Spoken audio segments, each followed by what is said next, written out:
ज्ञानेश्वर जी ने पहली बार ज्ञानेश्वरी में ध्यान मार्ग का उल्लेख किया था।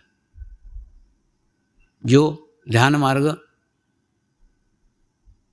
रहस्यमय तरीके से कुछ लोगों की धरोहर था, कुछ लोगों तक ही सीमित था, उसके बारे में प्रथम बार, पहली बार उन्होंने ज्ञानेश्वरी में उसका उल्लेख किया है। 6वां अध्याय पूर्ण उसी के ऊपर है। लेकिन उस समय के ब्राह्मणों को, उस समय के विद्वानों को वो बात नहीं लगी, हजम नहीं हुई, तो उन्होंने उसका विरोध किया। देखिए, सदैव ऐसा होता ही है। खूब घनी रात होती है और रात होने के बाद में फिर सूर्योदय होता है और फिर रात होती है और फिर सूर्योदय होता है। जैसे ये प्रकृति का है ना, वैसे ही ज्ञान का है। तो ऐसे गहरे अंधेरे रात में ज्ञानेश्वरी जी ने ज्ञानेश्वरी लिखी थी, जबकि सूर्योदय को बहुत समय था, बहुत टाइम था, पूरी रात गुजरना बाकी थी। जब तक पूर्ण रात नहीं गुजरती वो बात लोगों के समझ में नहीं आएगी। संत ज्ञानेश्वर ने कुंडलिनी शक्ति पे लिखा था, उससे होने वाले फायदों पे लिखा था, खूब विस्तृत रूप में लिखा और लोगों को जन जागरण किया, लोगों को बताया ऐसा होता है, ऐसा है। लेकिन कैसा होता है और कैसे करते हैं इसके बारे में कुछ नहीं लिखा। तो आपको क्या लगता है, उनको पता नहीं था? उनको सब पता था, उनको मालूम था। उन्होंने उनके गुरु से परमिशन भी मांगी थी कि ये सब कुछ मैं लिख रहा हूं, लेकिन ये लिखना तब तक कोई मायने नहीं रखता जब तक उसकी अनुभूति नहीं हो। शक्कर के ऊपर पूरा ग्रंथ लिख डाला, शक्कर ऐसी मीठी होती है, शक्कर ऐसी मीठी होती है, लेकिन जब तक शक्कर एक चम्मच खिला नहीं दो तब तक शक्कर की मिठास पता नहीं लगेगी। तो इतनी ज्ञानेश्वरी लिखी, लेकिन ज्ञानेश्वरी लिखने के बाद जब तक अनुभूति नहीं होगी तो ज्ञानेश्वरी समझ में नहीं आएगी। लिखा खूब है, तो मेरे को अनुभूति कराने की परमिशन दो, मुझे अधिकृत करो कि मैं लोगों को अनुभूति करा सकूं। तो गुरु ने कहा, अनुभूति कराने के लिए तुम अधिकृत नहीं हो। अधिकृत इसलिए नहीं हो क्योंकि ये समय नहीं है।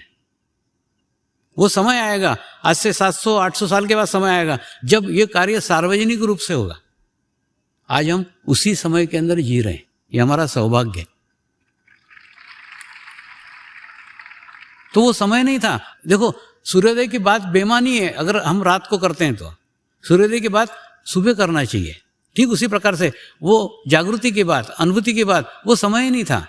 वो बोले आज से 700-800 साल के बाद में वो समय आएगा जब ये कार्य विस्तृत रूप में होगा, सार्वजनिक होगा, सब तक पहुंचेगा। संत ज्ञानेश्वर जी के बाद में मुक्तानंद जी भी ने उसके ऊपर लिखा था। मेरे को याद है, वे जब मुंबई में पहली बार आया था ना और पहला शिविर लिया था 1999 में, तो 20 लोगों का शिविर था, छोटा सा शिविर था। और शिविर के अंदर जब अनुभूति कराई, अनुभव हुआ, तो कोई लोग बोल रहे थे तांत्रिक है, कोई लोग बोल रहे थे मांत्रिक है, कोई बोल रहे हैं हिप्नोटिज्म कर रहे हैं, अलग अलग आरोप लगा रहे थे। तो उसी 20 लोगों में एक मुक्तानंद जी की शिष्या थी। वो शिष्या ने उनका एक पुस्तक का वाक्य ला करके पढ़ करके सुनाया कि मनुष्य के शरीर में एक कुंडलिनी नामक एक शक्ति रहती है। वो शक्ति से ही आपके श्वास प्रश्वास प्रचलित होते रहते हैं। लेकिन जैसे ही उस कुंडलिनी को किसी सत्पुरुष के सानिध्य में, किसी सत्पुरुष के इच्छा से, किसी मंत्र से, किसी स्पर्श से, किसी दृष्टि से जागृत अगर हो जाए, तो जागृत होने के बाद में चित्त पे हमारा नियंत्रण हो जाता है। और चित्त पे नियंत्रण होने के बाद में ध्यान खुद ब खुद लगने लग जाता है। ये जब उन्होंने पढ़ के सुना है तो लोगों को विश्वास हुआ कि अरे हाँ, इसके बारे में भी पहले लिखा हुआ है, ये कोई नया नहीं है।